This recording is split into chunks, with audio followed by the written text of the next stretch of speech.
今日大変な一日でな。すこぶる機嫌が悪いんだよ。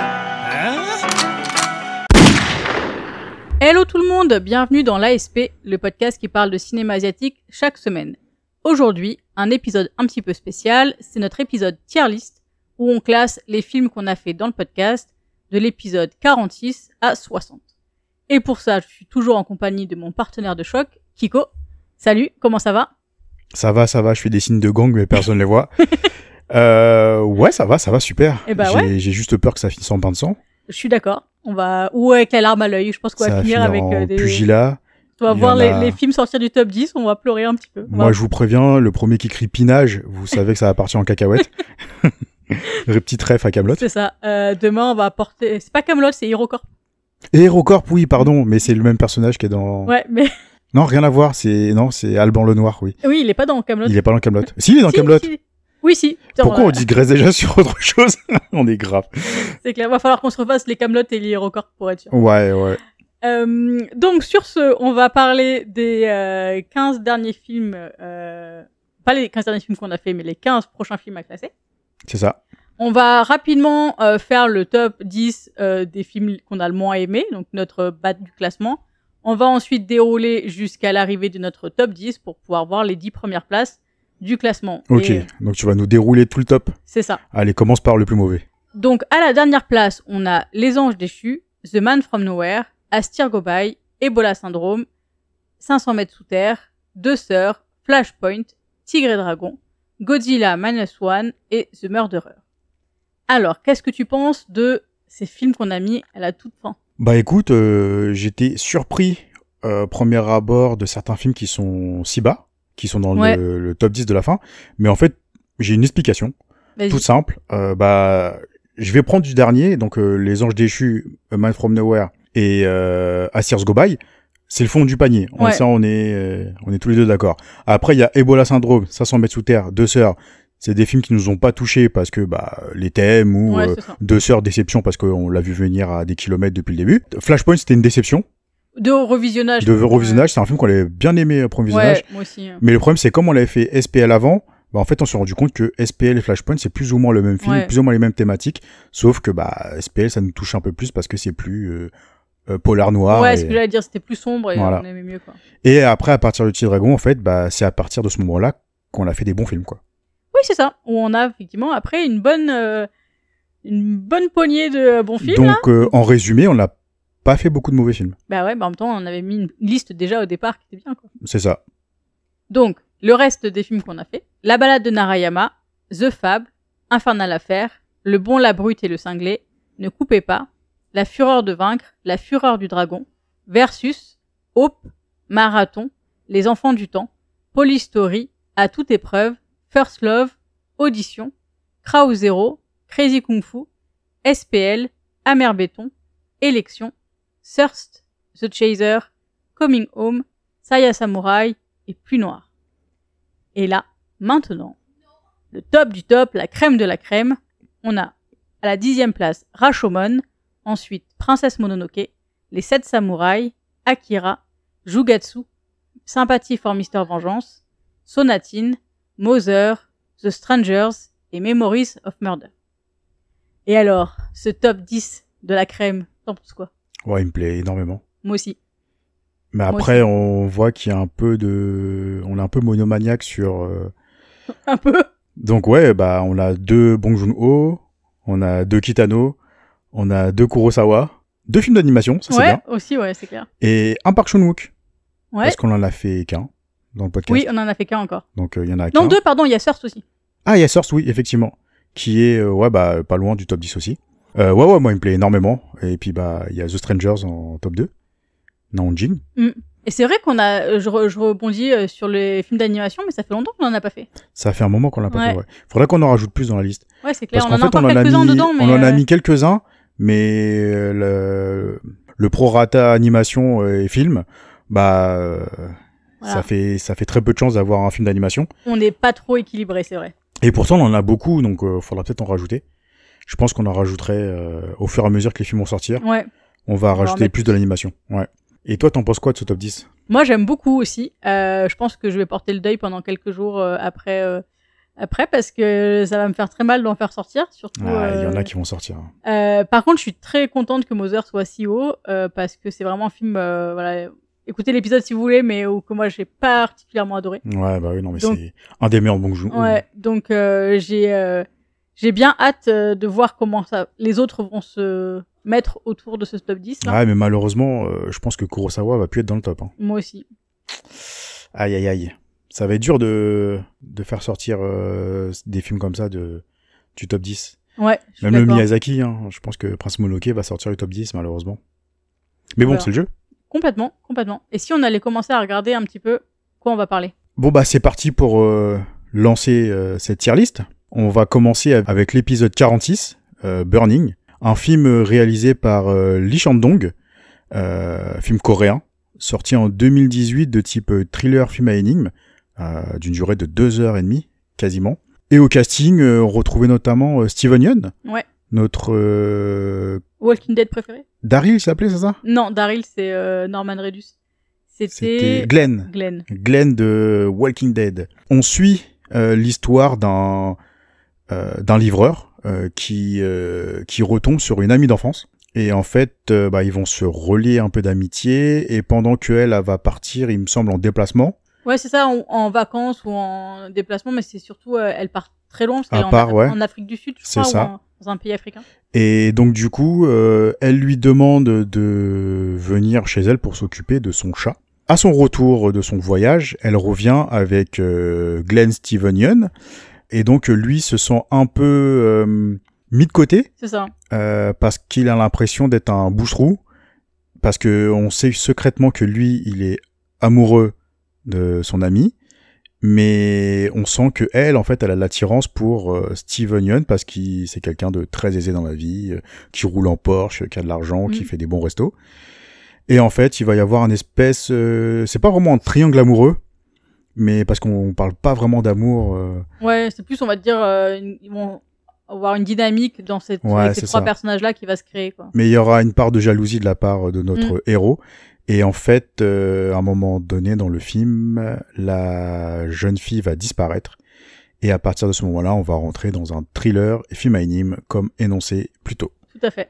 Alors, ce film, qu'est-ce qui t'en reste et où c'est qu'on va le placer? Alors moi, il me reste plein de trucs du film. Et c'est un film que je pense que je peux revoir plein de fois. C'est un peu un genre de Memento pour moi. C'est-à-dire que c'est les films que tu peux revoir 2000 fois. Et en fait, tu trouveras toujours des trucs où tu... Voilà.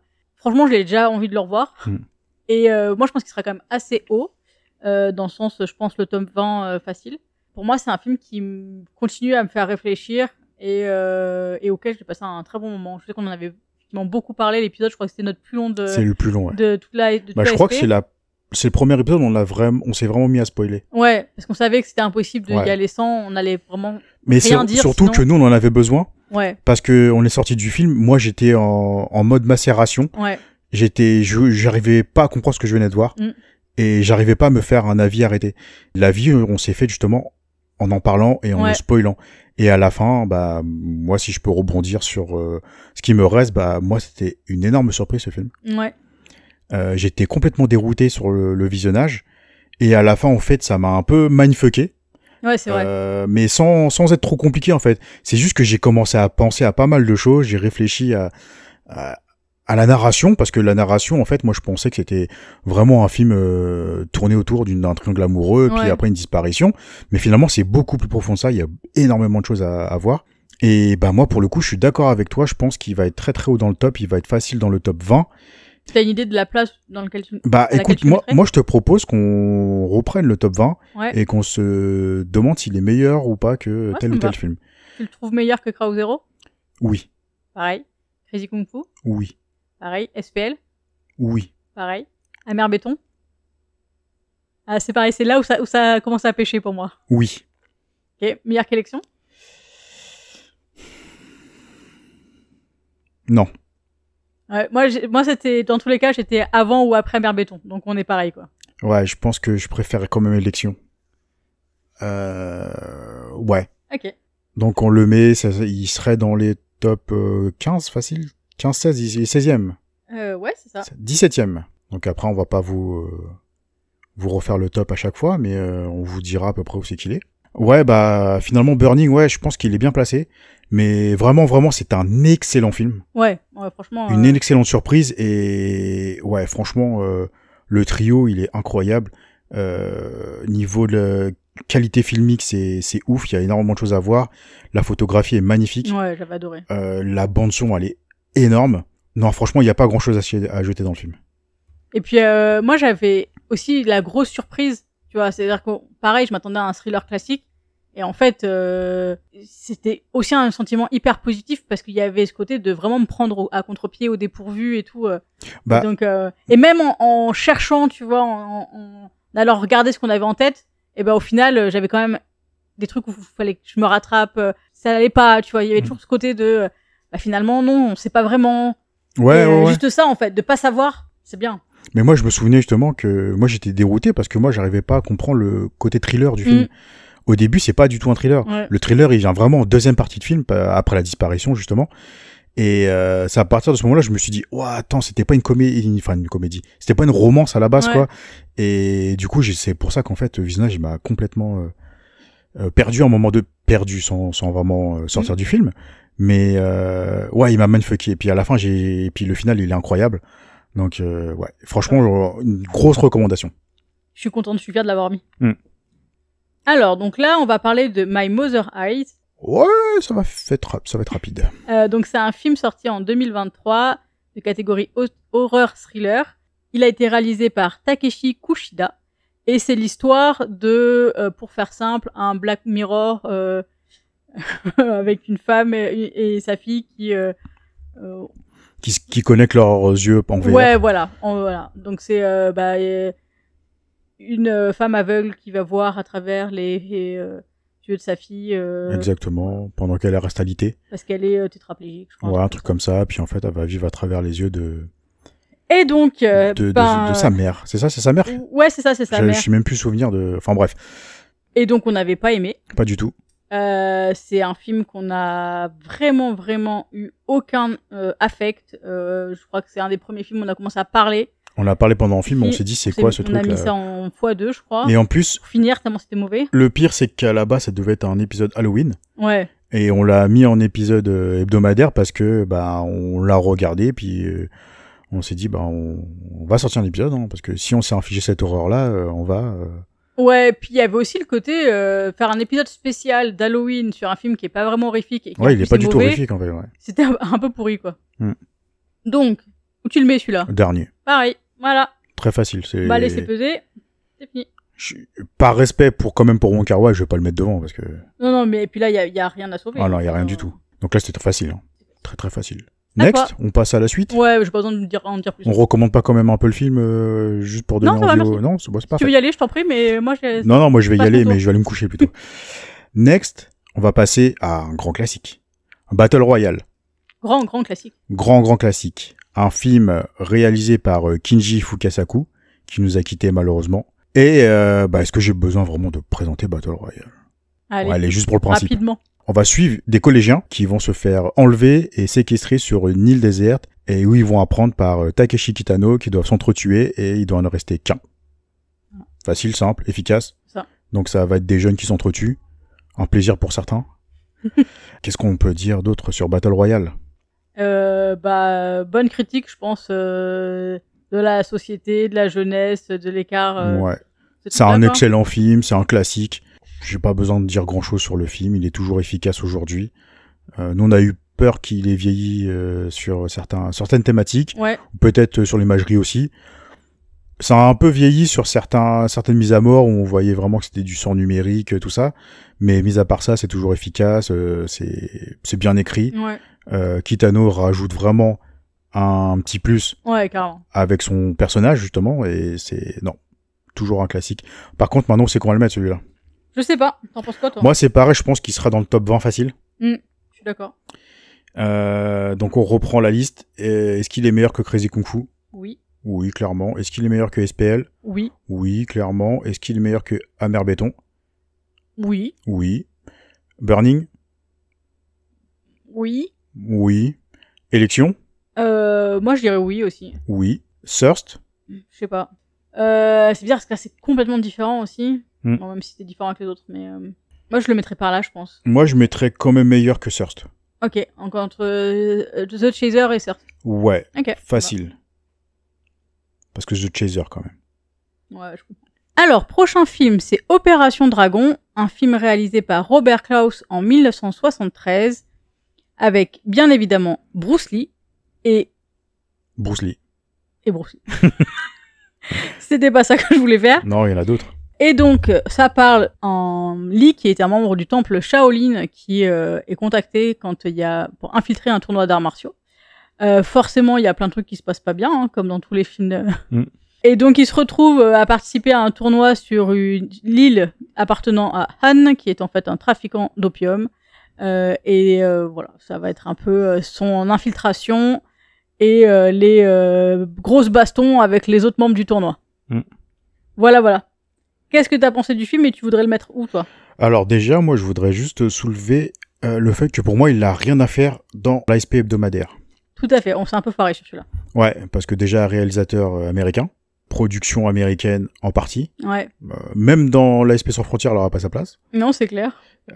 Finalement, il aurait plus eu sa place sur Ciné Club Rétro, mais il n'a pas vraiment sa place là-dedans, malheureusement. Mais bon, après, on s'est fié à Bruce Lee, on s'est dit, allez hop...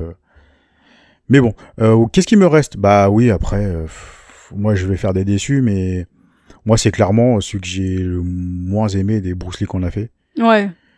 J'ai pas trop aimé, même s'il reste légendaire pour certains. Je reconnais qu'il y a énormément de scènes qui sont restées dans l'histoire du cinéma d'action. Il y a la bande son qui est iconique. Pour moi, ça n'en fait pas un film. C'est pas parce qu'il y a des scènes iconiques, c'est pas parce qu'il y a une bande son qui est très bonne que ça en fait un très bon film. Le reste du casting, il se sert à rien du tout. Le méchant, bah, je suis désolé, il a même pas sa place même dans un mauvais jeu vidéo, il a pas sa place. Ouais, le méchant, il était pas du tout charismatique. Je trouvais ça vraiment dommage par rapport justement à Bruce Lee, parce qu'on avait l'impression qu'à un moment, ils ont changé les niveaux de puissance, quoi, pour être sûr que ça fasse à peu près un combat équilibré, et en fait pas du tout. Ouais, tu vois, c'est con parce que moi, il y a la scène des miroirs que j'adore toujours autant. Mais moi, juste pour ça, en fait, je peux pas dire que c'est un excellent film parce que tout le reste autour, bah, pour moi, ça sert à rien parce qu'en fait, c'est le genre de film qui veut juste montrer Bruce Lee pour montrer Bruce Lee, donc non, ça aurait pu s'appeler Bruce Lee le film, c'était pareil en fait. Et moi, non, il me reste pas grand chose. J'aime pas beaucoup ce film. Donc, voilà, désolé pour ceux qui le considèrent comme un classique. Mais revoyez-le en vrai. Si vous l'avez revu récemment, soit c'est parce que c'est un film doudou pour vous, c'est un film souvenir et vous avez peur de vous en détacher et puis vous avez peur de le descendre. Je comprends, je l'ai fait aussi. Hein. Oui, et puis on a tous nos films doudou qu'on va continuer à apprécier et un peu à défendre presque à contre-cœur parce qu'on sait que ils sont soit pas aussi bons qu'on avait ressenti quand on l'a vu, ou voire problématique aujourd'hui. Ce qu'il faut, c'est juste arriver à le remettre dans son contexte et puis. Ouais, c'est ça. Et après, on se fait son avis. Hein. Alors, tu voudrais le mettre où, toi? T'as pas dit ce que t'en pensais, toi? Bah après, c'était assez similaire. C'est-à-dire que il m'a pas marqué le film. J'ai effectivement pas mal de scènes en tête et il me reste quand même des choses. Mais en fait, c'est que des choses visuelles. J'ai aucun ressenti, j'ai aucun affect en fait par rapport au film en me disant ok bah ça j'aimerais bien le revoir, ça c'est vrai que c'était bien. Alors c'est vrai que pour rappel, moi j'avais vu aucun Bruce Lee avant le podcast, donc j'ai découvert avec ces trois-là. C'est effectivement moi celui que j'aime le moins des trois. En fait, je trouve qu'il a pas, comme tu dis, il a pas énormément d'intérêt en dehors de Bruce Lee. Et même, je trouve que c'est pas le film qui va mettre le plus Bruce Lee en valeur, au final. Non, c'est clair. Moi, je suis entièrement d'accord avec toi. Et là, on va se mettre des fanados. C'est clair. J'avoue que je sais pas trop où je le mettrais. Bah, moi, déjà sûr, dans le top 40, je le mets... Moi, là, comme ça, je le mettrais entre Flashpoint et Tigre Dragon. Ah bah, c'est bien, parce que c'était exactement où je voulais le mettre.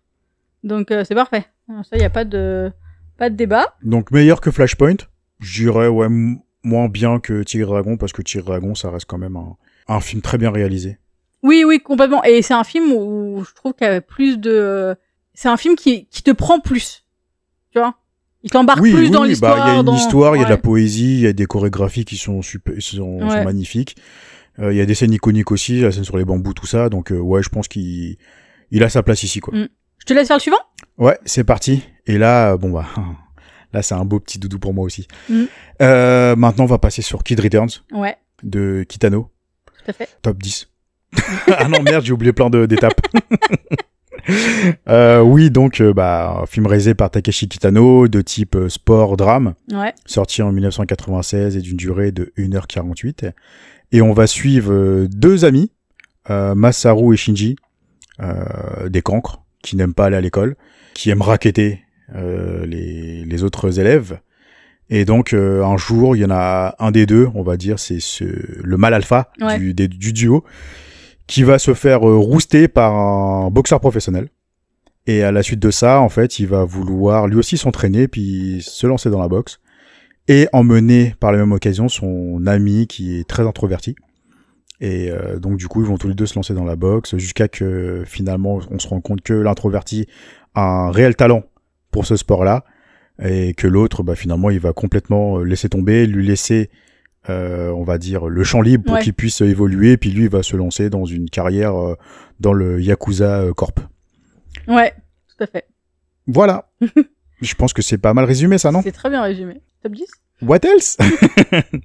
Qu'est-ce qu'on dit de celui-là? Top 10, non? Excellent film, qui est toujours aussi excellent, malgré les multiples visionnages. Maintenant, c'est où dans le top 10? C'est ça. Parce que là, ça va être compliqué aussi. Hein. Ça va être dur. Ça va être très, très dur. Il est mieux que Rashomon. Est-ce que je suis objectif? Mais c'est super dur, hein, parce que je pense qu'on peut pas être objectif. On a forcément l'affect qu'il y a autour du film, quoi. Ben ouais, pour moi, il est mieux que Rashomon. Mieux que Princesse Mononoke? Bah, tu sais quoi? Je vais dire non.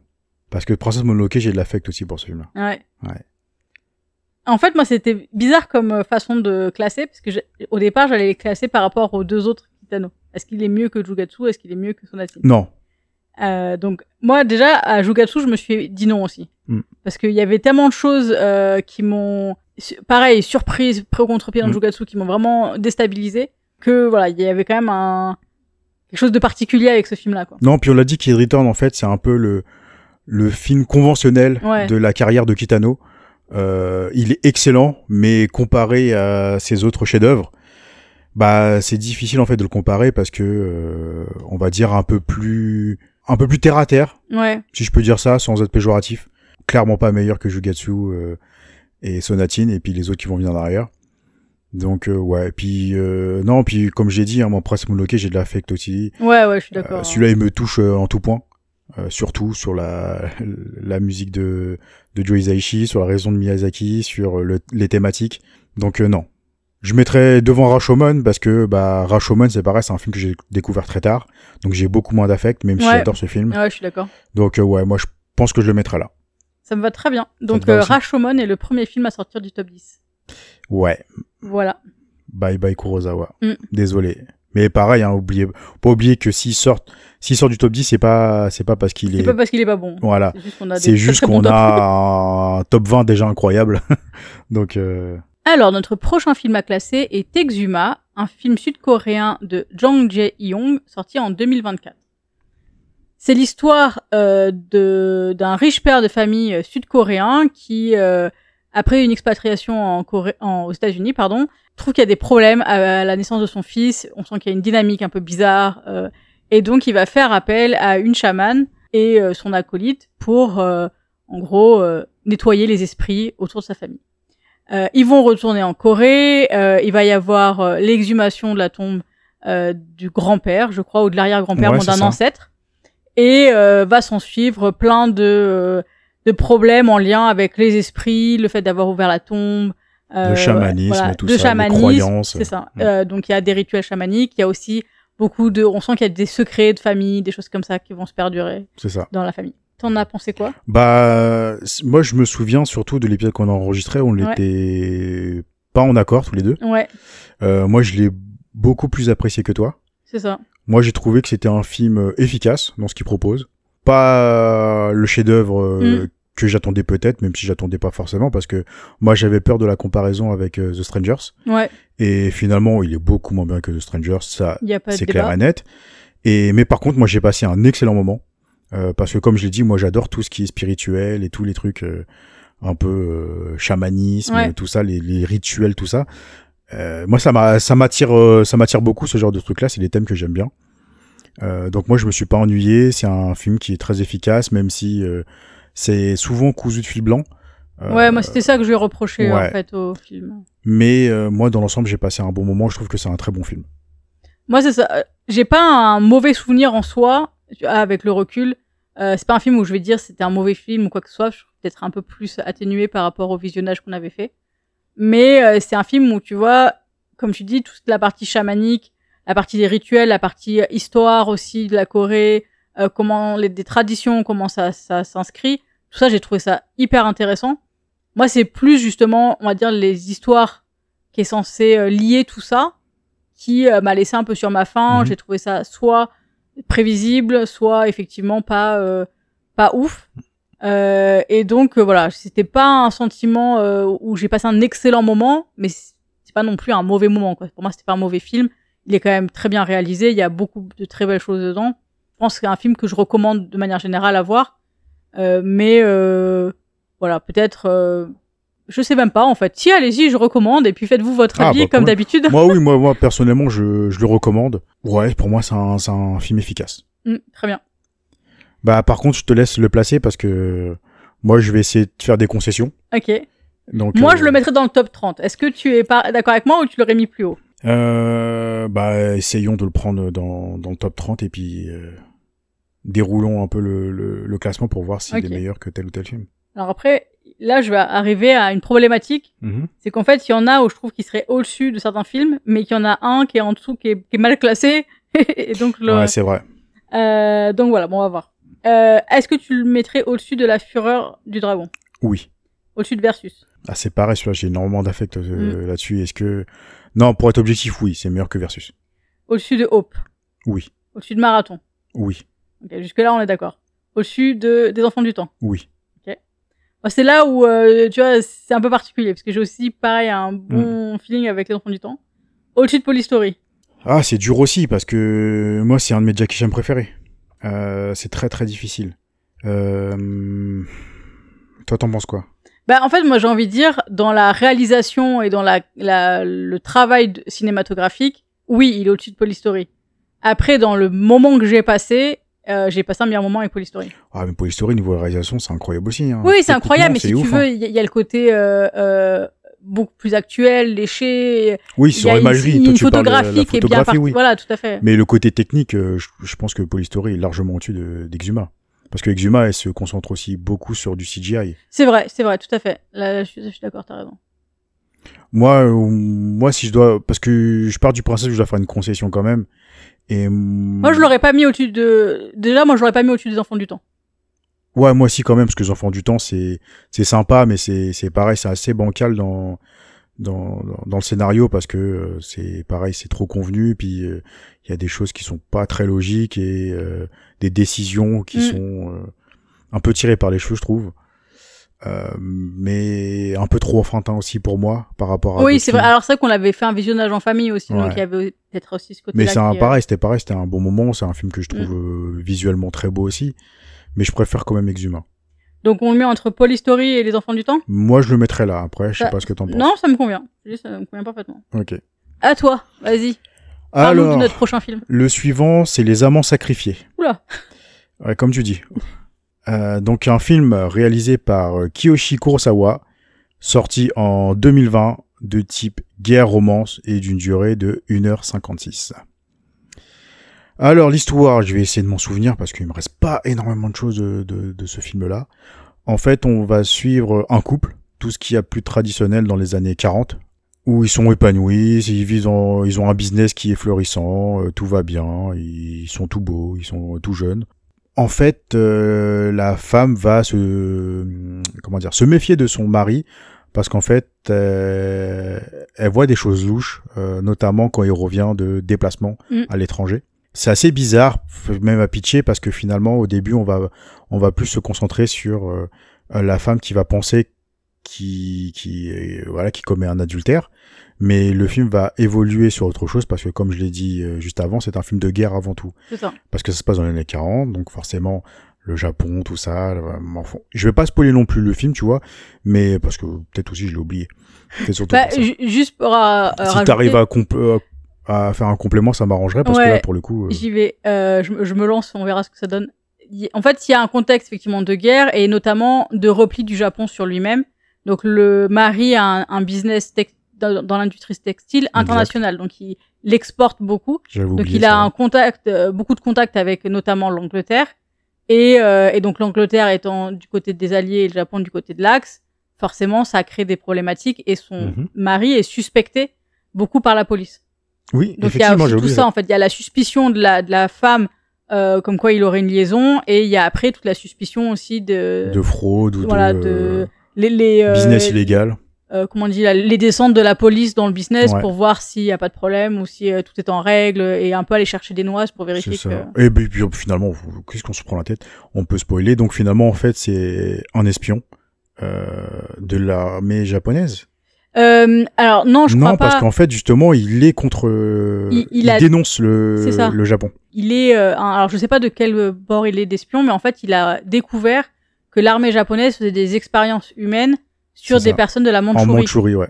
Et donc, ils ont réussi à récupérer des documents et des vidéos de ce qui se passait. Et en fait, il veut faire ramener les documents au Japon pour pouvoir... en fait, il les a ramenés avec lui pour pouvoir après repartir et les donner aux Américains. En Angleterre, à son c'est en Angleterre, client, pour moi, c'est aux Américains qui devaient donner. Je sais plus. Bon, en tout cas, aux Alliés, quoi. Ah ouais, pour moi, c'était aux Américains. Moi, c'était c'était en américain, c'était pas en anglais, alors. Non, si, c'était en anglais, mais ils devaient donner les documents aux Américains. Ok, d'accord. Parce que comme ils étaient en guerre avec... Et donc, voilà, après, c'est un peu le... Donc voilà, voilà, c'est dommage parce que sur le contexte de la guerre, c'était intéressant. Sauf que finalement, le film ne s'intéresse pas du tout à ça. Il veut pas nous raconter. En fait, il nous dénonce que finalement, le Japon a fait de la merde, justement, parce qu'il... dans la vraie histoire, parce que c'est tiré d'une histoire vraie aussi, l'espion a été condamné à mort pour traîtrise.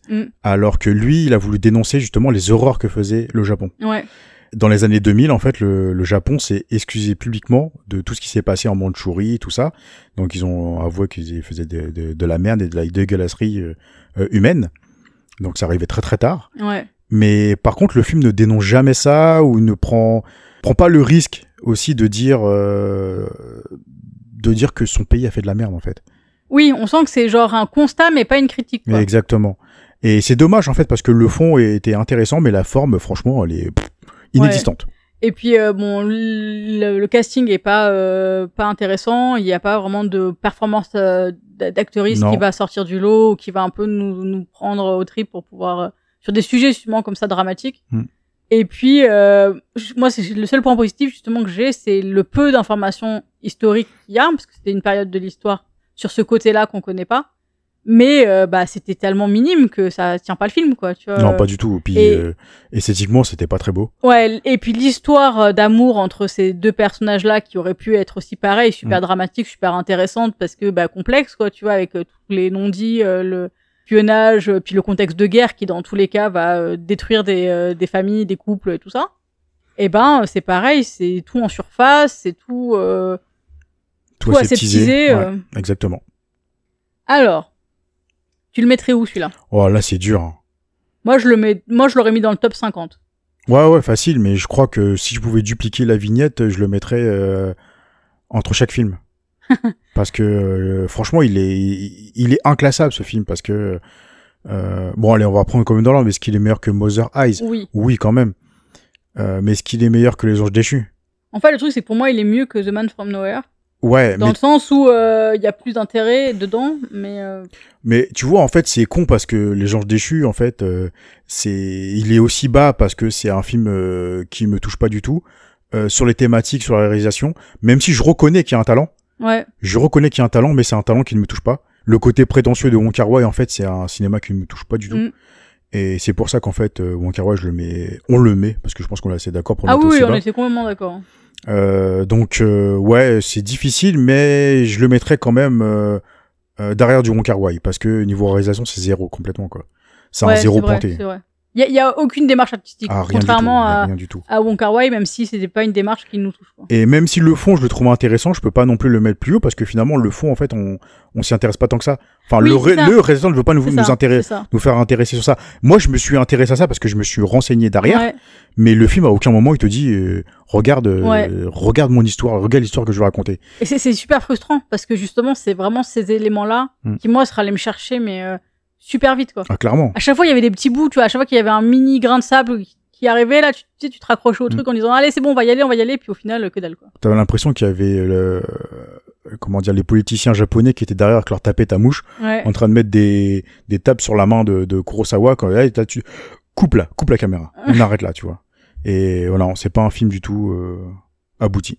Alors, pour notre prochain film, on va parler de La Cité Interdite, un film de Zhang Yimou, sorti en 2006, de genre action-romance, d'une durée d'1h54. C'est l'histoire d'un empereur qui revient dans son royaume, il découvre qu'il y a un complot, en fait, au sein du royaume, et donc il va essayer de démêler un petit peu le vrai du faux et remettre son autorité dedans. On va aussi découvrir toute une histoire autour de la reine, donc voilà, je spoil pas, mais il y a un lien vraiment important avec ce personnage-là. Et voilà, c'est un peu des jeux de pouvoir dans le royaume. Voilà. Tout, ouais. Genre Game of Thrones dans la Cité Interdite. Dans la Cité Interdite qui n'est pas la Cité Interdite. Paradoxal, mais allez écouter l'épisode. On dit pourquoi c'est pas la Cité Interdite. Et on se demandait pourquoi ils l'ont appelé la Cité Interdite. Tout ça pour dire où c'est qu'on va le mettre. Ouais, déjà, qu'est-ce qui te reste du film? Pas grand-chose. Je pense que ça s'est peut-être entendu à mon résumé qui était plus que chaotique. Et puis surtout le fait que tu aies zappé le ressenti pour placer directement. Ouais, peut-être aussi. Désolé d'avoir zappé ton ressenti. Est-ce que tu veux dire quelque chose dessus? Clairement, un Zhang Yimou moins. Ouais, je pense que mon reste, c'est ça, c'est cette déception en fait. Ouais, de Zhang Yimou, ouais. Non, mais après, c'est pas un mauvais film. C'est, moi, je trouve que visuellement, il y a des vraies choses à sauver. Surtout au niveau des costumes, de la colorimétrie, de la cité interdite entre guillemets. L'histoire est correcte, les jeux de pouvoir, tout ça, moi c'est un truc que j'aime bien aussi. Mais au niveau réalisation, c'est là que pour moi ça pêche en fait. Le film il est très mal monté. Il est lent en fait. Il est lent. Il dure moins de 2 heures et on a l'impression qu'il fait 2h30. Il est lent, mais surtout qu'en fait dans son montage en fait il va accélérer l'histoire au fur et à mesure. Il va pas créer d'ellipses pour relier ses scènes ou relier ses personnages dans l'histoire, tu vois. C'est une narration un peu bizarroïde. J'arrive pas à trouver un terme exact pour dire à quel point c'est bizarre. Mais voilà, en fait, moi c'est vraiment sur la réalisation, le montage que pour moi ça pêche quoi.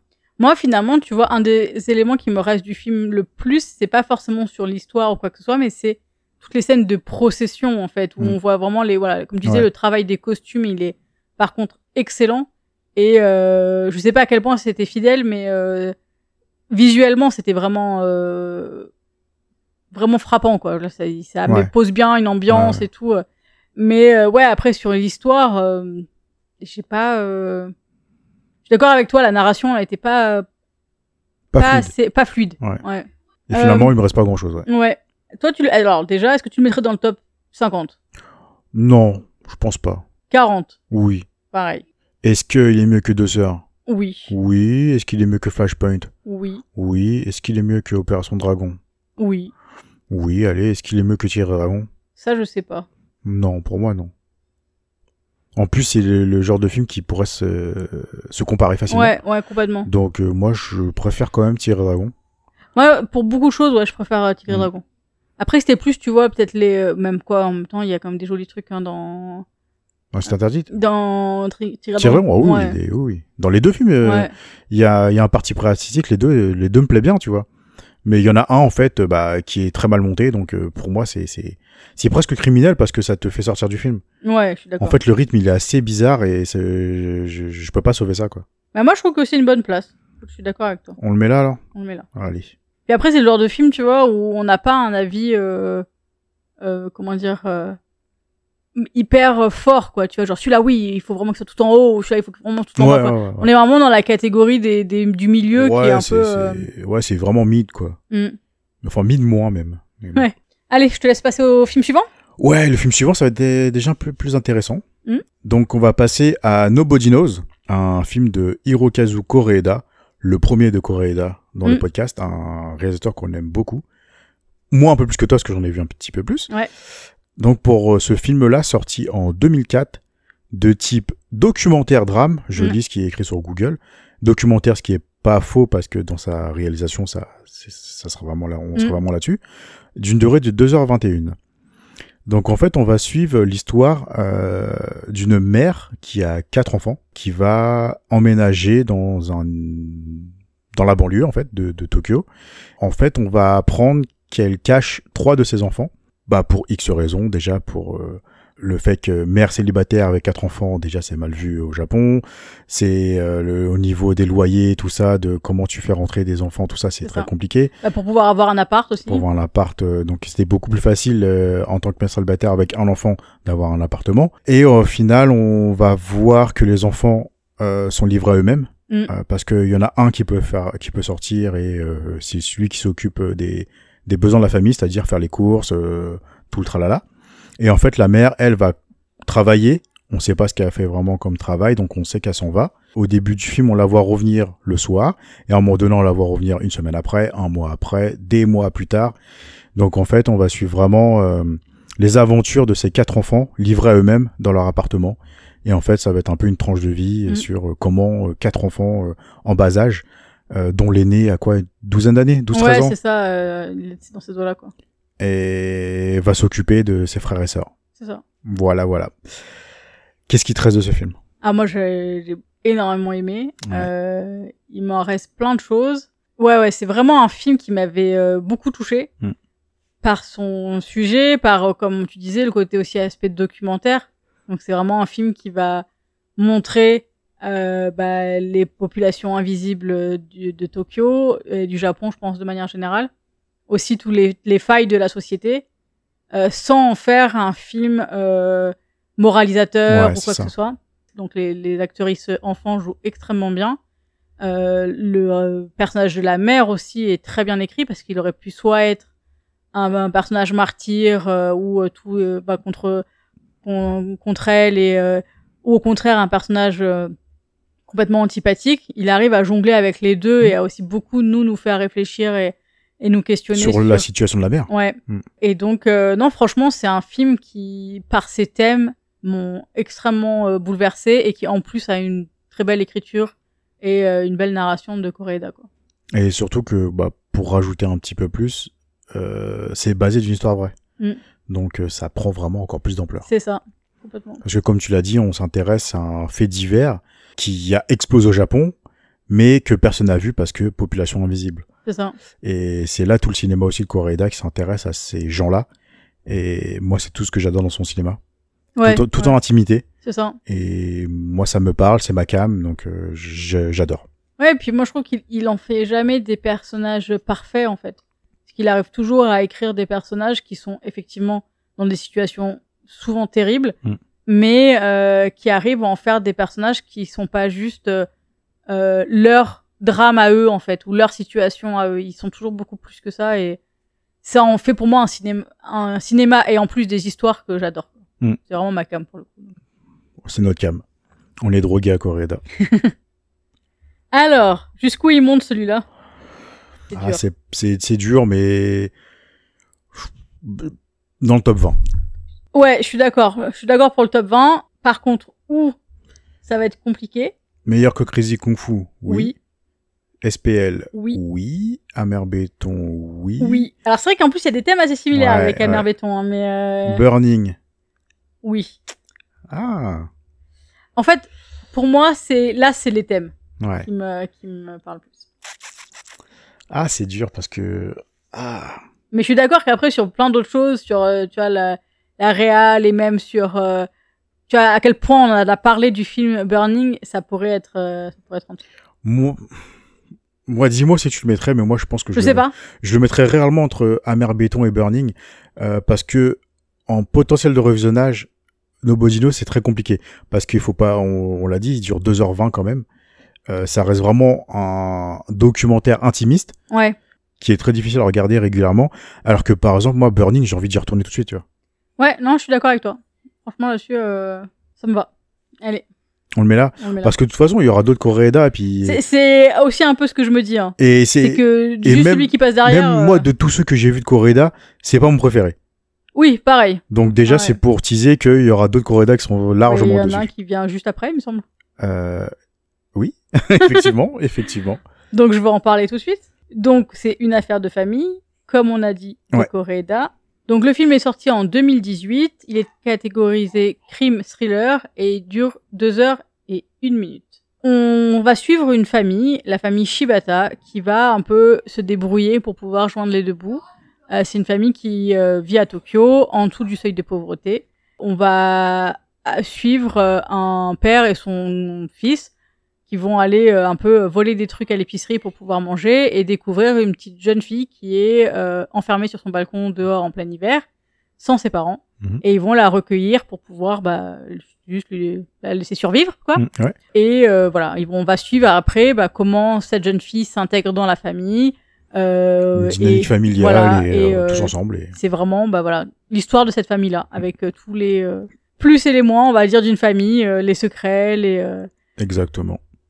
Et c'est un film que j'avais adoré, particulièrement. Je pense que on est d'accord pour dire que tu es d'accord avec moi. Bien sûr, sauf que moi, je veux juste rappeler que Google fait de la merde. Ouais, sur les catégories. Parce que de dire que c'est une catégorie crime thriller, c'est pas totalement faux, mais c'est pas du tout ça. Non, c'est pas que c'est pas du tout ça, c'est que en fait clairement il spoil quoi. Il spoil le film indirectement parce que il spoil le climax. Même si ils disent pas ce qui s'est passé. Pour moi, c'est plus un drame sociétal avant tout. Ouais, complètement. Avant d'être un crime thriller, même si c'est vrai que le climax s'oriente plus là-dessus. Donc oui, moi je suis d'accord avec toi. C'est un excellent film. C'est un film qu'on a déjà vu à l'époque, qu'on a revu pour le podcast. C'est toujours une claque. C'est du Koreeda comme je l'aime. Ouais. C'est presque l'un de mes préférés de Koreeda pour l'instant, même s'il y en a 2 autres derrière que j'aime énormément.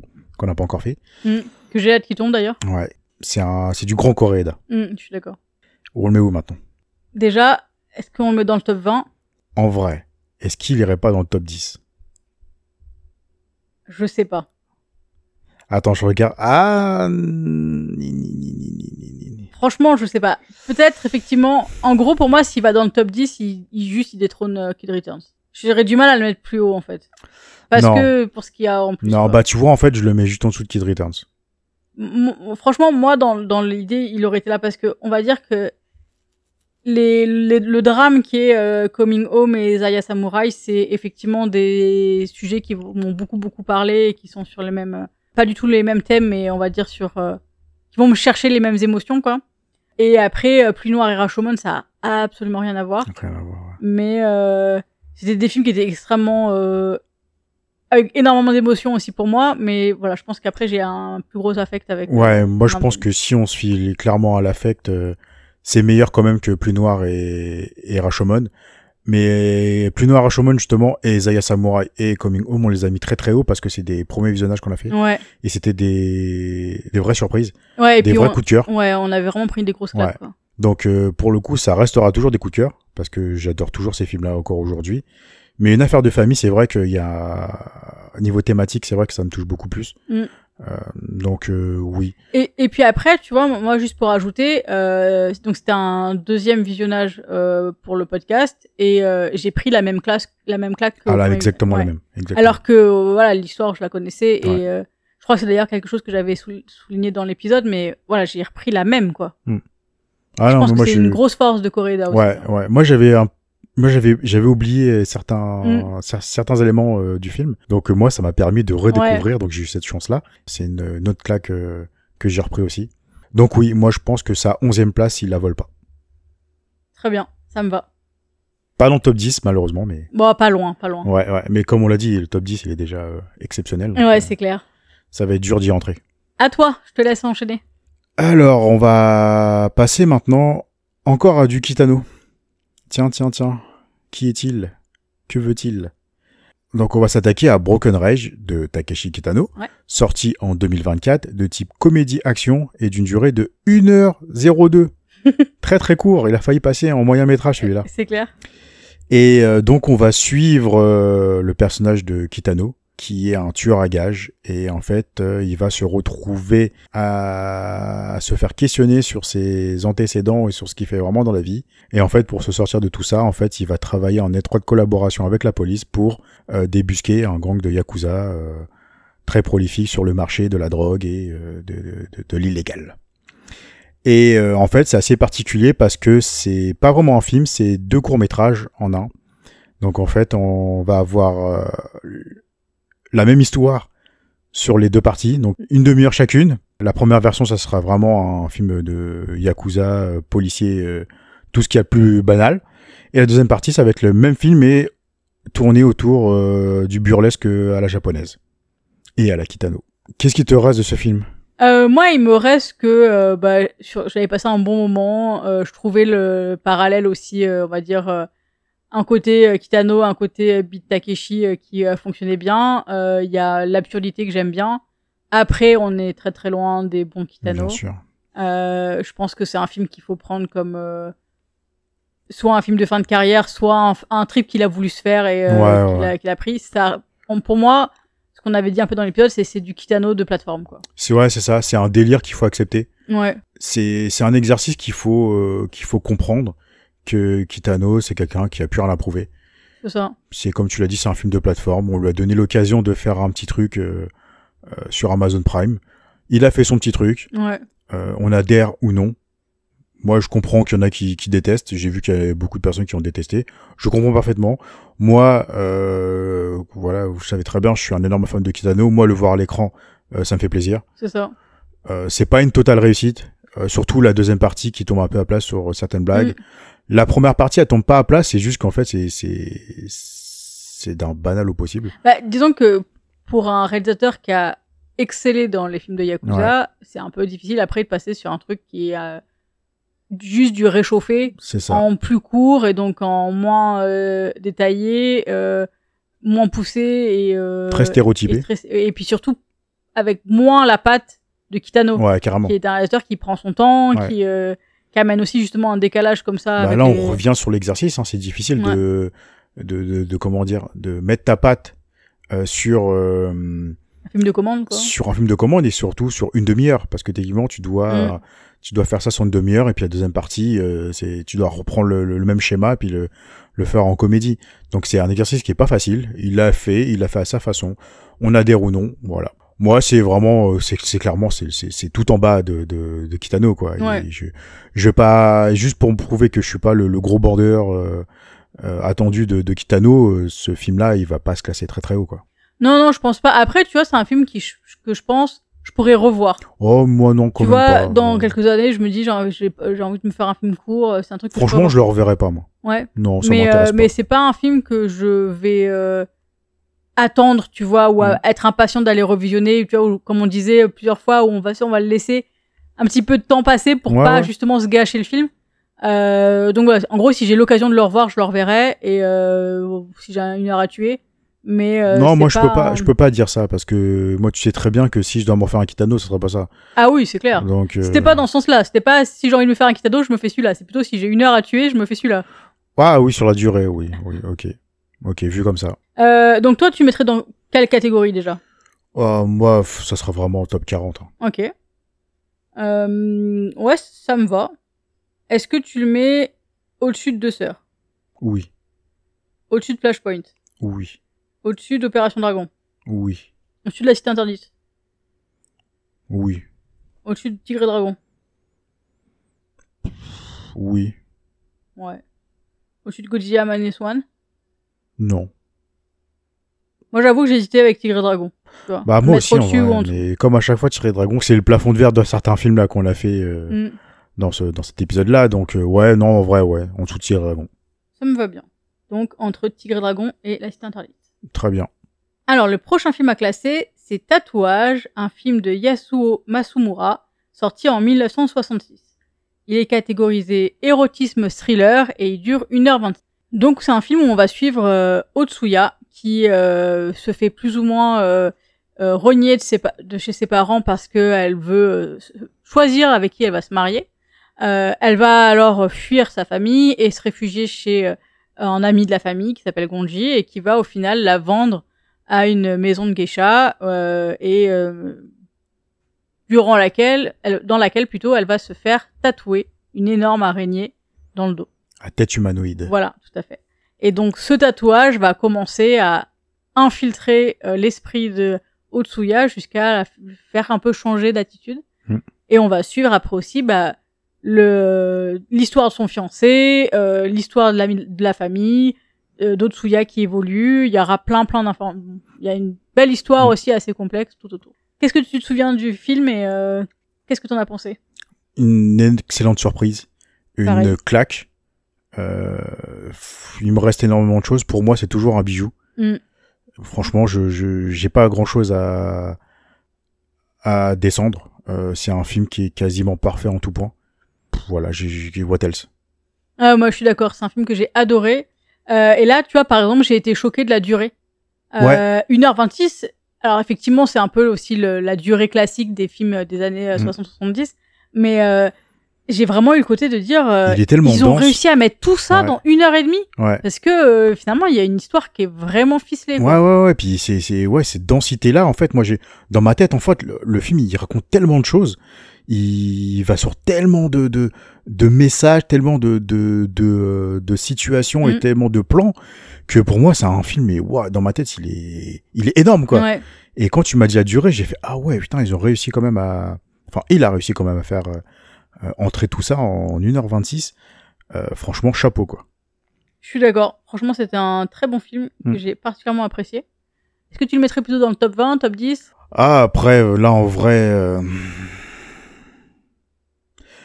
franchement, tu sais quoi, je vais prendre le risque et je vais dire il est dans le top 10. Ok. Et il est devant Kid Returns. Ok, donc juste après Princess Mononoke. Ouais. Ça me paraît plutôt bien. Moi j'aurais du mal à le mettre plus haut, vu ce qu'il y a au-dessus. Ouais. Je prends le risque de faire sortir Kid Returns top 10. Oh là là, le faux fan. Ouais, exactement. Très bien. Mais toi, ça te va? Non, ça me va très bien. Dans tous les cas, il aurait été soit avant, soit après. Mais non, ça me va pas, ça me va très bien parce que ce que je disais, j'aurais du mal à la mettre plus haut. Pas parce que le film est pas bon, hein, on l'a déjà dit, mais après c'était aussi une question beaucoup d'affect, de sentiments pendant le visionnage, et puis voilà, il y a aussi c'est juste des excellents films en fait. Non, franchement, moi, Tatouage, c'est vraiment une énorme surprise. Je m'attendais clairement pas à ça. Ouais, moi non plus. Pour un film de ces années-là, c'est quoi, 66 ou 68, je l'ai dit il y a 2 minutes et j'ai déjà oublié. Et franchement, techniquement, c'est tellement bluffant qui ferait rougir des films des années 90, 2000 facile. Ouais, c'est clair. Et puis juste sur les thèmes, les films de 2000, ils se... Ah bah ils peuvent se recoucher. Hein. C'est ça. Et d'ailleurs, on va en parler quelques-uns derrière, là, mais ils auraient mieux fait de prendre exemple sur Tatouage. Hein. Non, franchement, moi, c'est... en fait, je prends le risque de le mettre dans le top 10 parce que c'est vraiment une surprise que j'ai eue. Ouais, je suis d'accord. Puis il y a aussi ce côté, comme tu dis, de réalisation, au niveau de l'image, de la couleur, de la photographie était vraiment extrêmement précise, quoi. Et ça a amené une vraie dimension dans le film. Ouais, clairement. Puis tu vois, c'est cliché à dire, mais en fait, je pense que c'est, tu vois, le fait qu'il soit de 66, je m'attendais pas à ce qui est un film qui me marque autant, tu vois. Ouais. Et parce que voilà, nous on est années 85, on est une génération où on a grandi avec du cinéma grand spectacle et du cinéma quoi, qui est dans le top 10 là, qui nous a marqué parce que c'est notre époque. M'attendre à ce qu'un film comme Tatouage me choque à ce point-là, j'étais pas prêt. Ah ouais, je suis d'accord. Moi, c'est esthétiquement en fait, esthétiquement c'est ma cam. Ouais. Esthétiquement ça m'a claqué le beignet. J'ai pas grand-chose à dire sur le film. Pour moi, c'est un banger. Et puis pour revenir sur le fait d'avoir de belles images, c'est pas des belles images qui sont juste là pour faire joli. Ah non. C'est qu'il y a toujours un sens en fait derrière, sûr. Et ça c'est. Non, c'est maîtrisé mais de bout en bout quoi. Ouais. J'ai rien acheté dans le film, rien du tout. Pareil. Bon voilà. Tu nous parles du suivant ? Oui, avec un énorme plaisir. Fais-toi plaisir. Parce que malheureusement, si je peux déjà spoiler, Tatouage va pas rester longtemps dans le top 10. C'est toi que tu l'as mis là en fait, parce que tu savais dans tous les cas. Je crois que je vais peut-être marquer le coup, tu vois. Genre je prends le risque. En fait, tu savais très bien qu'il allait partir. Tu vois, inconsciemment, oui et non, mais il mérite sa place quand même. Il mérite d'être aussi haut. Je suis d'accord. Et donc le suivant, on est sur Hanabi de Takeshi Kitano, sorti en 1997, de type thriller crime, d'une durée de 1h43. Alors, ce film raconte l'histoire de Takeshi Kitano qui réalise un chef-d'œuvre. Ouais, c'est bien résumé. Voilà.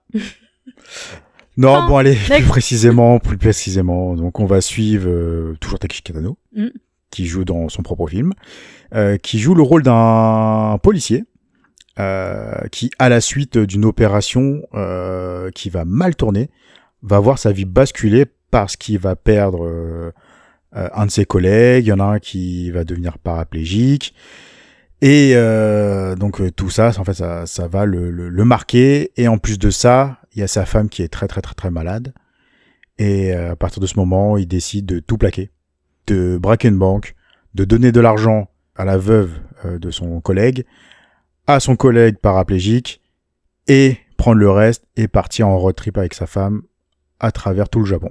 Voilà. Et voilà. Et donc tout ça fait un chef-d'œuvre. Tout ça fait un chef-d'œuvre qui est top 1. Je préchote. Bah clairement, moi j'ai pas grand-chose à dire. Allez hop, hein. finishim. J'ai pas grand-chose d'autre à dire. Hein. Non, voilà. Alors, en vrai, allez, maintenant, discutons un peu plus sérieusement. Vas-y. Tu vois, on est des podcasteurs ciné, c'est totalement faux. On est juste... on est deux pélos qui parlent de cinéma de temps en temps. Exactement, on est juste des kiffeurs de cinéma, et puis nous, voilà, on prend plaisir à parler dans ce micro-là. Mais qu'est-ce qui te reste de ce chef-d'œuvre ? Ah, qu'est-ce qui me reste ? C'est difficile de dire, parce qu'il me reste tout, en fait. Je veux dire, Est-ce qu'on fera un épisode là-dessus, tiens ? Anabi 2. Bah, déjà, c'est un épisode où on a fait on a dû refaire, et où j'ai eu l'impression d'avoir aussi beaucoup redit, en fait. Ouais. Que c'est un film qui marque, c'est un film qui va arriver à nous faire suivre un périple assez lent, mais tout en étant avec une tension de fou. Ouais. C'est-à-dire qu'on a cet équilibre entre une très très forte tension, des gros enjeux et la simplicité de la vie, la poésie et des situations de vie totalement banales. Et cet équilibre-là, je répète un peu ce que je dis dans l'épisode d'Anabi, mais moi c'est juste que j'adore, quoi. C'est vraiment ça qui montre le réalisme de Kitano, quoi. Est-ce que j'ai besoin d'en dire plus, moi ou... Tu peux te dire que tu l'aimes d'amour, hein, je veux dire. Non, mais c'est un chef-d'œuvre parmi les chefs-d'œuvre. Et encore, si je peux teaser déjà, c'est pas mon préféré de Kitano. Que tu utilises déjà depuis 60 épisodes. Ouais. C'est ça le pire, c'est que je le considère comme un chef-d'œuvre, mais c'est pas mon préféré de Kitano. Paradoxalement. Tout à fait. Bon, on le place celui-là ? Vas-y. Alors déjà, prenons, c'est sûr qu'il est dans le top 10. Oui. Est-ce que c'est pour l'instant le meilleur de Kitano ? Oui. Oui, donc ça veut dire meilleur que Sonatine. Tout à fait. Donc il passe tout de suite en 4e place. En 4e place. Est-ce qu'il est meilleur que Mother ? Oui. Oui. Est-ce qu'il est meilleur que Strangers ? Oui. Oui. Est-ce qu'il est meilleur que Memory of Murder ? Ah, ça commence à gratter un peu. Moi, je dirais oui quand même. Ah bah merci. Moi, je dis oui aussi. Moi, en fait, il y a qu'un seul film que je mets devant. Voilà. Ok, donc on sait déjà que tous les autres. Hein ? Je dis, ça veut dire, on sait déjà tous les autres, ils vont pas bouger. Ouais. Non, mais après, moi, c'est pour ça que j'ai du mal à être objectif, parce que je suis un énorme fan, mais réellement, quoi. Je suis un énorme fan du cinéma de Kitano. C'est un cinéma qui me touche en tout point. Tout ce qu'on a mis derrière, pour moi, c'est des chefs-d'œuvre aussi, mais dans leur genre. Mais en fait, ce que me procure le cinéma de Kitano, il y en a aucun qui a réussi à le surpasser. Ouais. Aucun. Et moi, c'est un peu aussi justement ça l'élément différenciant, en fait. C'est qu'autant j'ai eu énormément d'émotions sur le top 10, il n'y a pas de sujet. Mais c'est que déjà, tu peux les revoir autant de fois. Ouais. Ça perd pas de valeur, quoi. Mais après, c'est difficile à dire parce que nous, ça nous touche plus. Mais moi, je peux pas dire. Du Anabi, du d'autres films du Kitano, je peux le regarder quand je m'ennuie, tu vois. Quand je sais pas quoi regarder, je vais me lancer un Kitano et je vais prendre mon pied devant. Pour moi, c'est du cinéma, c'est tout. C'est mon cinéma, c'est le cinéma qui me touche en tout point. Et même un film comme Memory of Murder je mets sur un piédestal, mais très très haut, comme The Strangers, comme Mother, comme tous les films qui sont derrière, comme d'autres films qui vont venir aussi. Il y en a plein d'autres qui vont venir derrière qui sont des chefs-d'œuvre. Mais aucun ne m'a procuré autant d'émotions que Anabi ou Osanadzosi. Voilà, je préchote déjà. Mais surtout que, tu vois, là, je reste sur Anabi, mais c'est que c'est du début, c'est que première image, première note de musique, première scène du générique de début, au générique de fin, c'est chef-d'œuvre. C'était. En fait, c'est comme. T'es transporté, quoi. Ah ouais, non, mais t'as l'impression qu'il y a la gravure chef-d'œuvre, tu sais, qui est estampillée sur tout le film pour dire ça, c'est une marque déposée, tu vois. On peut pas voler. Et non, moi, je suis obligé de le mettre en top 1. Moi, c'est une obligation pour moi. Après, si toi, tu veux le descendre, il y a pas de problème. Mais moi, je veux juste te dire que, dans tous les cas, il y a un film qui dépasse Anabi, et c'est un film de Kitano, et au-dessus, il y aura rien d'autre. Voilà. Ah, je vais essayer de garder le livret de famille intact. non, en soi, il y a pas de sujet. Hein. Quand je disais que ça grattait un peu avec Memory of Murder, c'est que c'est pareil, c'est un film qui est c'est un chef-d'œuvre. Qui est un chef-d'œuvre et qui en plus sont sur voilà, le thriller aussi, c'est moi un genre que j'aime particulièrement. Mais par contre, tous les thèmes qui sont abordés dans Anabi, tout le film et voilà, le style de narration, le style de réalisation, tout ça, c'est vraiment des choses qui me parlent beaucoup et donc ça me va particulièrement bien comme place. Hop, attends, je me lève 2 secondes, je vais ranger le livre de famille. Elle commence à sortir les ciseaux là. Non, ouais, je suis content quand même que tu le mettes en top 1 parce que c'est vrai que ça aurait créé des discords. Ouais, j'aurais dormi sur le canapé, quoi, c'est ça. Ouais, moi je l'aurais pris, sinon il n'y a pas de trouble. Hein. J'ai la télé, donc j'aurais pu me faire partie de PlayStation entre deux. Donc, mais oui, on l'aurait fait à part.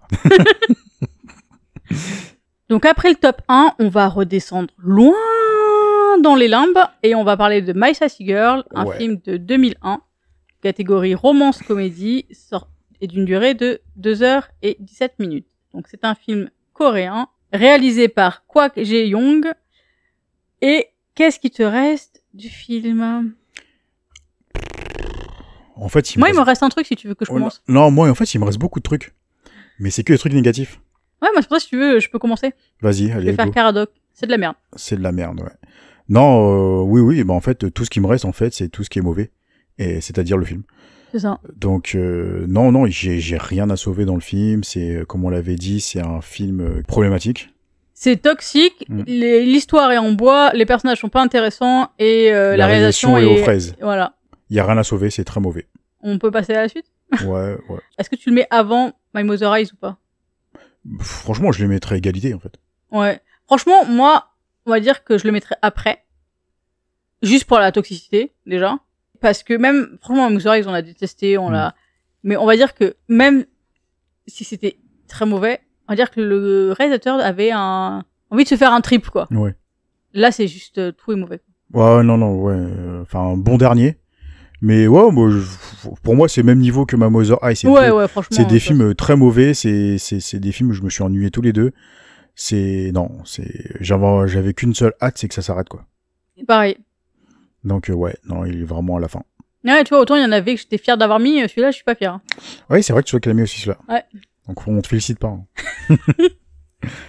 Allez, tu nous fais le dernier ? Le dernier de cet épisode. On va parler de The Assassin, un film de Triple H.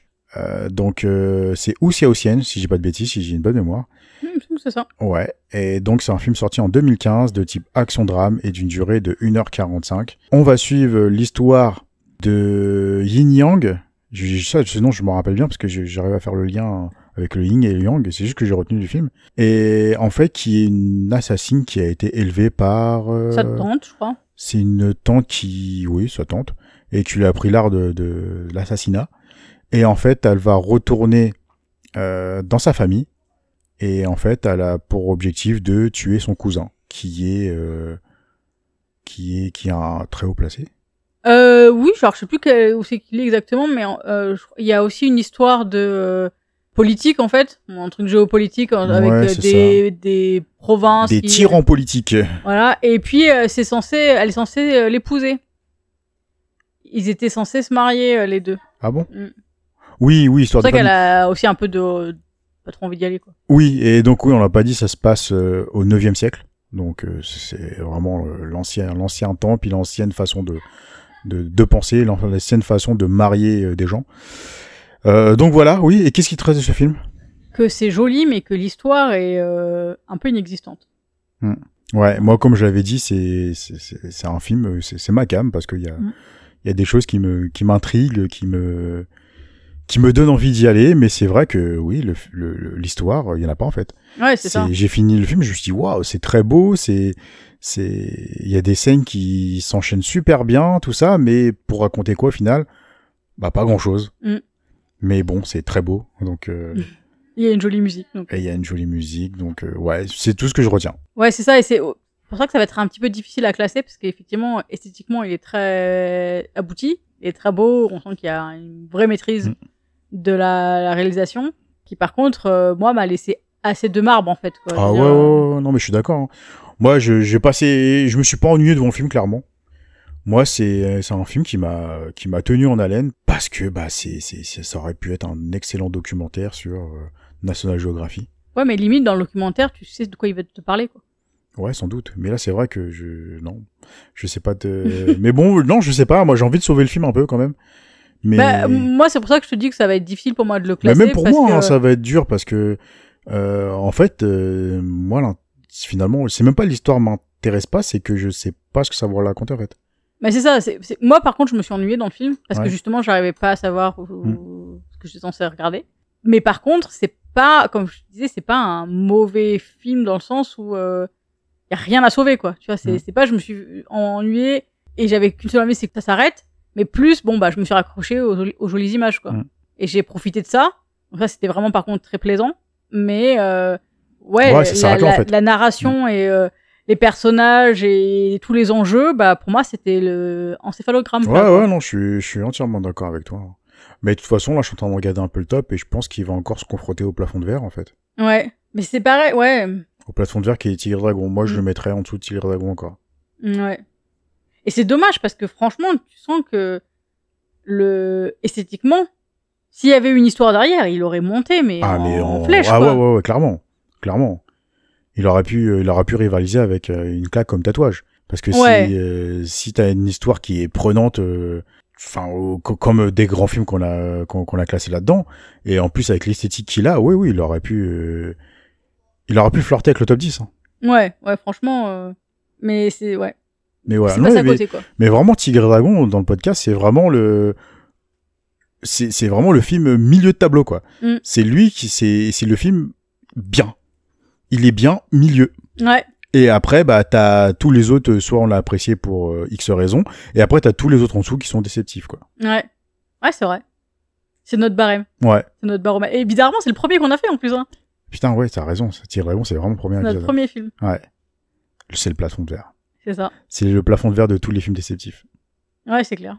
De toutes les déceptions. Bah voilà. On a fini notre top, combien déjà? 60? Allez, on se fait un petit récap? Un petit récap, allez. Donc, en partant de la fin, 60e, My Sassy Girl, ensuite My Mother Eyes, Les Amants Sacrifiés, Les Anges Déchus, The Man From Nowhere, Astir Go By, Ebola Syndrome, Deux Sœurs, 500 mètres sous terre, Flashpoint. Donc ensuite, dans le top 50, on a Opération Dragon, La Cité Interdite, Broken Rage, Assassin, Tigre et Dragon, Godzilla Minus One, The Murderer, La Balade de Narayama, The Fable et Infernal Affair. Dans le top 40, on a La Bon, la Brute et le Cinglé, Ne coupez pas, La Fureur de Vaincre, La Fureur du Dragon, Versus, Hope, Marathon, Les Enfants du Temps, Exhuma et Polystory. Dans le top 30, on retrouve À toute épreuve, First Love, Audition, Crowd Zero, Crazy Kung Fu, SPL, Amer Béton, Nobody Knows, Burning et Élection.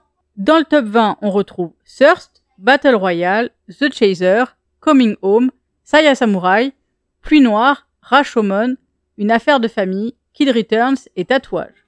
Et donc, dans le top 10, The Best of the Best, on a Princesse Mononoke, Les 7 Samouraïs, Akira, Jugatsu, Sympathy for Mr. Vengeance, Sonatine, Mother, The Strangers, Memories of Murder, et le top 1 chef-d'œuvre de tous les temps, Anabi. Enfin, pour l'instant. Ouais, pour l'instant. Jusqu'à quand, on sait pas. Voilà. Est-ce que tu es contente du classement? Bien sûr. Bien sûr, je suis ravi. Tout le fond, en fait, qui sert de fondation à la tier list, c'est tellement de la merde que c'est bien compacté au fond. Donc, ça nous permet de bien construire une filmographie de l'ASP qui monte crescendo jusqu'à Anabi. Le top 10, moi, je suis ravi parce qu'il y a 3 Kitano. C'est vrai. Non, 2. Ah oui, Kitano, c'est... Non, 3 Ishikazu. Oui. Donc il y a 3 Kitano. On est fatigué, là, un peu. Ouais. 3 Kitano, donc moi, ça me va très très bien. Et puis, il y a toujours les 2 films d'animation qui étaient en top 10 qui sont restés. Donc ça, c'est bien. Et non, moi, ça me va très très bien. J'aime beaucoup Stop. Et Tant toi? mieux. Ouais, pareil. Pour revenir sur le fond du panier, là, je trouve ça un peu jouissif de pouvoir les mettre au fond. Tu vois, genre, on a tellement, comment dire, lutté pendant, souffert, ouais. merci, c'était le terme que je cherchais. On a tellement souffert pendant le visionnage que c'est là, genre, vas-y, on ouais, c'est clair, maintenant, elle est bien colmater le fond. Et puis... c'est ça. Mais non, sinon, pour revenir sur le top 10, oui, je suis ravie. Ça fait plaisir de voir autant de bons films. Et bah, c'est aussi pour ça qu'on les met dans la liste, hein, parce que c'est des films qu'on a soit envie de voir, soit envie de revoir, et qu'on sait que c'est des belles œuvres. Et c'est aussi quelque chose qu'on aime faire, c'est de pouvoir découvrir des films. Finalement, on a quand même des découvertes de l'ASP, donc on connaissait pas du tout, qu'on a mis parfois aussi un petit peu au hasard, qui sont très hauts. Qui sont très très hauts, mais après, comme on l'a dit, on les met hauts aussi parce que c'était de bonnes surprises, c'était des films qui étaient pas du tout attendus dans le podcast, et je pense que le contre-pied, en fait, de la qualité du film, en fait, font qu'ils sont très hauts dans le top, et c'est mérité, quoi. Mais tu vois, c'est pas des films où je me dis, on les a mal placés. Tu vois, ces films-là, je considère qu'ils méritent toujours leur place. Oui, après, ils sont mal placés par rapport à quoi? Non, mais tu sais, on a dit, il y en avait où on s'est un peu trompé, où on les aurait mis plus haut, ou des choses comme ça. Pour moi, ceux-là, donc on parle principalement de Coming Home, Style Samurai et Tatouage. Pour moi, ils sont bien placés, en fait. Je les mettrais pas plus bas. Non, c'est clair, même plus noir. Hein. Oui, même plus noir, c'est vrai que c'était des noir classiques, et Rashomon, c'était des classiques comme Rashomon, Sept Samouraïs, tout ça qu'on n'avait pas vu. Enfin, toi, t'avais vu. Sept Samouraïs, moi, j'avais pas vu. Et même découvert sur le tard, c'est des claques, quoi. Donc non, pour moi, ils sont à leur juste place. Donc non, moi, ça me plaît énormément. Il y a d'autres films qui vont venir bousculer le top. Je pense. Enfin, le top 10 surtout. Il y en a d'autres. Ouais, je pense que ça va continuer à se battre. On n'a pas trop eu de pugilat, là, je trouve. Non, en fait, on arrive souvent à s'en sortir parce que déjà, on a un livret de famille et il y a un contrat qui nous lie aussi, qui dit que on est Mario pour le meilleur et pour le pire. Donc le pire, on va essayer de le faire parce que c'est synonyme de pugilat, de sang et de corps enterré. Ouais. Donc on va éviter. Hein, ça, c'est beaucoup de boulot. Ouais, on va essayer. On a des enfants quand même pour essayer de garder une dynamique familiale saine. C'est beaucoup de boulot, puis moi je veux garder quand même ma dignité d'homme et puis éviter de me faire défoncer par toi. Genre. Au genre. Donc voilà, là c'est la fatigue qui parle. Ouh là là. Ouais, c'est clair. Il commence à faire tard. Moi je propose qu'on continue à mater des films pour pouvoir bientôt se refaire une nouvelle tier list et voir comment tout le classement change. Moi j'ai bien hâte de classer déjà les derniers qu'on a fait là, voir comment on va les mettre. Ouais. Et puis j'ai surtout parce qu'il y a eu du bon quand même. Il y a eu du bon, il y a eu du très mauvais aussi. Ouais. On a un petit peu là une tendance où on en a des moins bons. Là. Ouais, c'est vrai, là on était un peu dans le creux de la vague. Ouais, il y a eu du haut, du bas. Puis ça se ressent aussi dans les écoutes du podcast, hein, parce que les gens le voient aussi. Hein. Des films totalement obscurs qui sont sortis, des trucs obscurs pour nous deux déjà. Et donc pour les autres, c'est pas forcément représentatif aussi. C'est pas ce que les gens veulent écouter. Donc c'est pas là où on va faire le premier clic, quoi. Ouais, on s'est même posé des questions sur certains trucs. On s'est dit merde, je crois qu'on a perdu tous nos fidèles. Et finalement non, c'est juste que en fait, les fidèles et puis les nouveaux viennent écouter les films qui les intéressent. Ouais, après c'est. À l'heure actuelle, en fait, on venait de sortir City of Darkness, et quand j'ai vu le chiffre de City of Darkness, ça m'a assuré. J'ai dit non, en fait, ils sont toujours là. C'est juste que les films d'avant, ça les intéressait pas. Et je comprends. De toute façon, on l'a déjà dit. Hein, nous, l'ASP, on fait pas ça pour avoir des écoutes. On fait ça avant tout pour nous, pour qu'on se fasse plaisir à revoir du cinéma asiatique, à découvrir des films qu'on connaît pas et surtout à redécouvrir des classiques. C'est ça. Et on était parfaitement au courant qu'il y a des épisodes qui n'avaient pas du tout à avoir de clics, parce que même nous, quand on les a mis dans la liste, c'était genre celui-là te presse pas pour sortir, quoi. Ouais. Il y a d'autres films à sortir avant, et puis les gens c'est pareil sur l'écoute, hein, vous voyez le film. Ouais, je connais pas. On verra plus tard. Je l'écouterai quand j'aurai rien d'autre. Je l'écouterai un jour, et finalement ça vient jamais. Mais ça me rassure, parce que quand je vois des épisodes comme City of Darkness ou Mad Fate, tout ça, qui sont des films connus, et quand je vois les écoutes, ça me rassure, parce que je me dis non, c'est bon. C'est juste que les gens veulent pas écouter ou ça les intéresse pas les autres films qu'on a fait. Oui, puis après, des fois, c'est pas forcément un manque d'intérêt, mais si tu connais pas le film, comme tu dis, tu vas forcément en premier aller sur des épisodes où qui se raccrochent un peu, que tu connais. Bah, heureusement qu'il y a toujours. Tu as déjà entendu parler, quoi. Il y a toujours des fidèles curieux qui viennent, qui sont toujours présents. D'ailleurs, merci à vous. Hein. C'est grâce à vous que pendant les épisodes un peu creux, entre guillemets, du podcast, bah, ça nous fait tenir quand même sur la suite, parce que s'il y avait pas nos fidèles, je pense qu'on serait à 0. Donc, ouais, bah, merci aux fidèles quand même. Merci à vous. Et puis, bah, tous les nouveaux. Puis, je sais que il y a des nouveaux qui sont arrivés. Il y en a qui viennent me parler sur Instagram, tout ça. Donc, ça fait plaisir de partager pas mal de choses. J'ai même réussi à avoir un petit débat. Ça m'a énormément plu. Je t'en avais parlé, avoir un petit débat autour de Sympathie for Mr. Vengeance et All Boy, où j'ai réussi à faire changer l'avis d'un abonné Instagram qui, lui, mettait sur un énorme piédestal All Boy.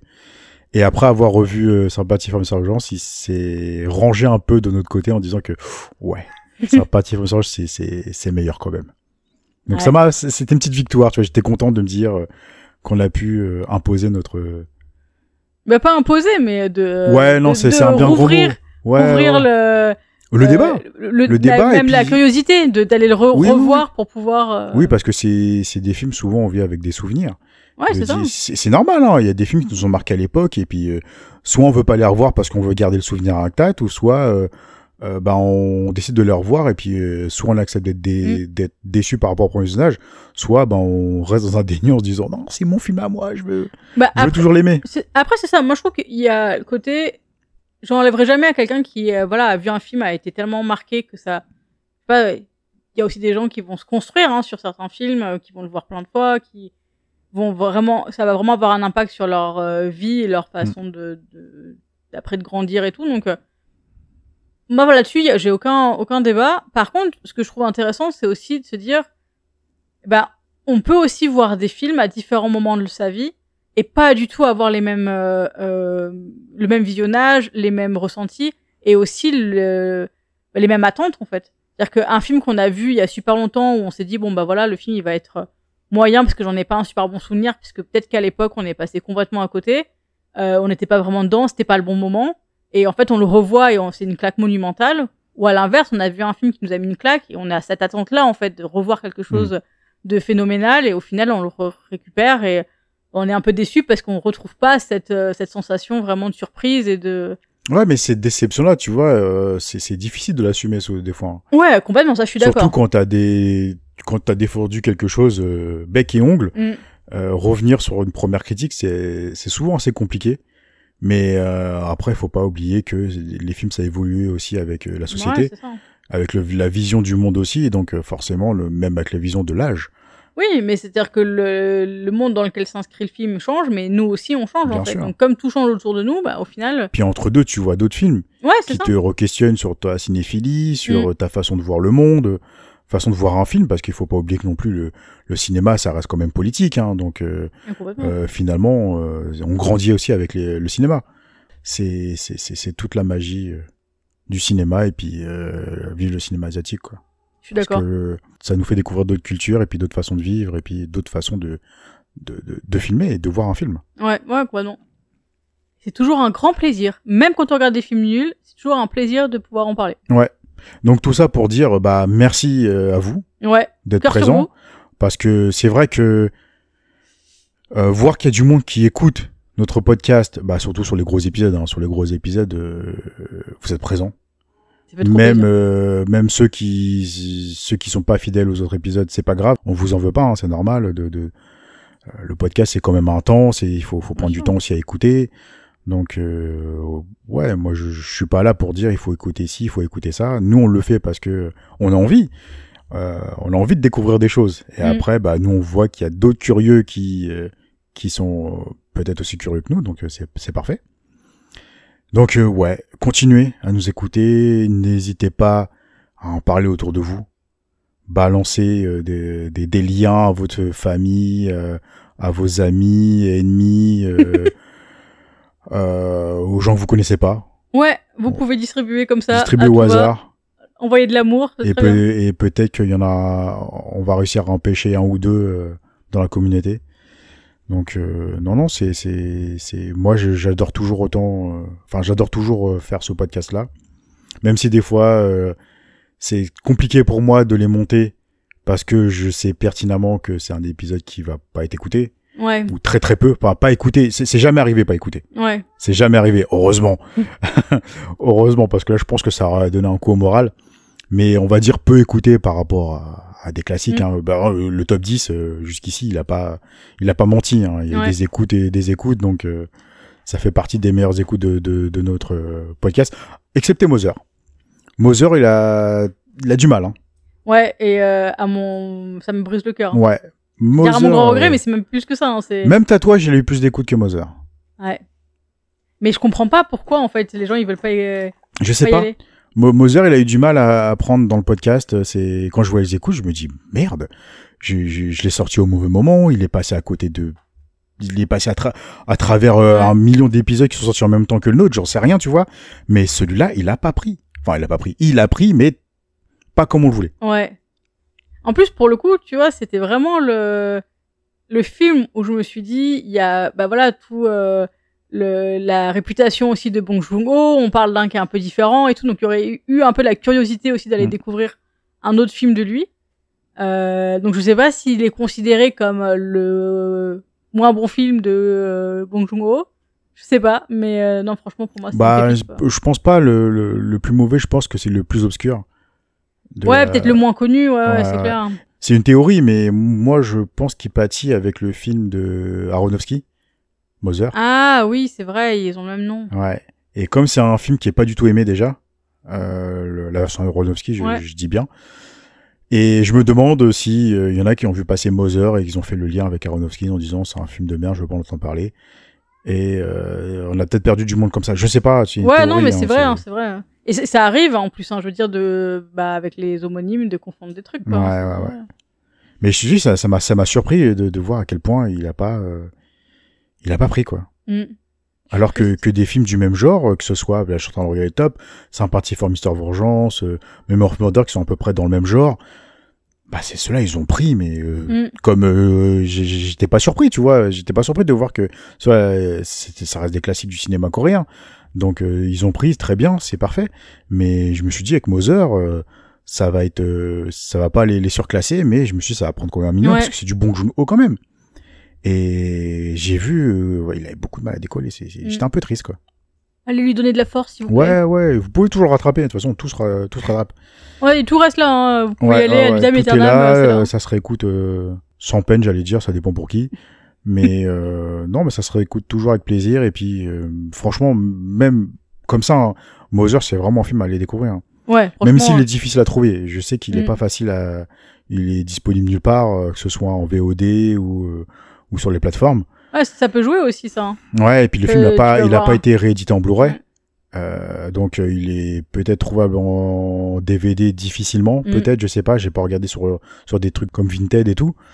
Mais quoique je l'ai pas vu récemment parce que j'ai tapé quand je suis sur Vinted, quand je reçois des films, je tape souvent par réalisateur pour voir les éditions qui sortent. Et il me semblait avoir tapé Bong Joon-ho et j'ai pas vu beaucoup de Moser passer. Hein. Ouais. C'est bien triste, ça. Donc c'est sûr que c'est pas... Peut-être parce que c'est un excellent film et que les gens, ils le gardent. Ah, peut-être. Ils veulent pas s'en séparer. Ah, possible. Et puis ils auraient bien raison. Parce que nous, c'est pareil, on l'a en DVD et celui-là... Ça, il bouge plus, hein. Pour rien au monde. À part s'il faut en réédition en Blu-ray. Peut-être. Parce que là, en Blu-ray, j'aimerais bien le voir en restauré, celui-là. Ah, c'est clair. C'est tellement bien. Ouais. Bon, allez. On se dit qu'on se donne rendez-vous pour une prochaine tier list. Pour ajouter 15 épisodes supplémentaires. Ouais, avant ça, il y aura un épisode hebdomadaire. Ah non, mais bien sûr, bien sûr. Je disais pas qu'on allait parce que la prochaine tier list, ça va être dans un... ça va être cet automne. Ouais, non, mais c'était juste pour dire que ce concept-là de tier list reviendra avec oui, nous. Bien sûr. Donne rendez-vous pour le prochain. Bien sûr, parce que nous, on aime bien faire ça. On aime bien justement refaire un petit truc à froid. Ouais, parce que c'est vrai qu'on parle beaucoup des films tout de suite après. Ouais, mais là, d'en parler plusieurs mois après... C'est toujours intéressant aussi de voir ce qui reste. Ouais, et bizarrement, des fois, on se dit qu'il y a un film qu'on a adoré et puis ou qu'on a bien aimé, tu vois, qu'on a plutôt bien pas noté, mais je veux dire bien apprécié pendant le visionnage. Et puis au final, quelques mois après, il se passe plus grand-chose, quoi. C'est clair. Mais bon, là, on a une bonne sélection quand même s'il y a eu beaucoup de moyens. Il y a eu très peu de comment dire, d'excellents films, même si Anabi, à lui tout seul, il éclate tout. Je pense qu'il y a eu un petit peu de partout. Ouais. On en a rajouté un peu dans chaque catégorie, quoi. Mais je crois que c'est le passage où il y a le plus eu de mauvais. Ouais, ça je suis d'accord. Donc c'était un peu le trou noir du podcast là. Quand je vois la liste, je me dis wow, on a fait beaucoup de moyens et beaucoup de pas bons, quoi. Bah heureusement, on en a eu des excellents qui sont venus rattraper un peu le tir. Oui, heureusement qu'Itano était là, heureusement qu'Oreda est arrivé, et puis ouais. Ça nous a permis de découvrir aussi des petites pépites comme Tatouage, donc c'était très bien, quoi. Allez, on va se coucher maintenant. C'est clair, c'est l'heure. Parce qu'il est tard. Bah comme d'habitude, hein, portez-vous bien, continuez à regarder des films, continuez à venir nous dire ce que vous en pensez, que ce soit des épisodes ou des films dont on parle. On est toujours ravis d'avoir de vos nouvelles. Venez nous parler, n'hésitez pas, parce que comme je vous dis, il y en a qui viennent me parler, puis on parle même pas forcément de cinéma asiatique. Là, j'ai pris des noms de films qui ont rien à voir avec l'Asie, et c'est un plaisir juste de parler de cinéma et de tout n'importe quoi. Hein. C'est un vrai plaisir. C'est ça. Donc continuez à venir nous voir, ça nous fait toujours plaisir. Portez-vous bien. Ciao. Ciao tout le monde.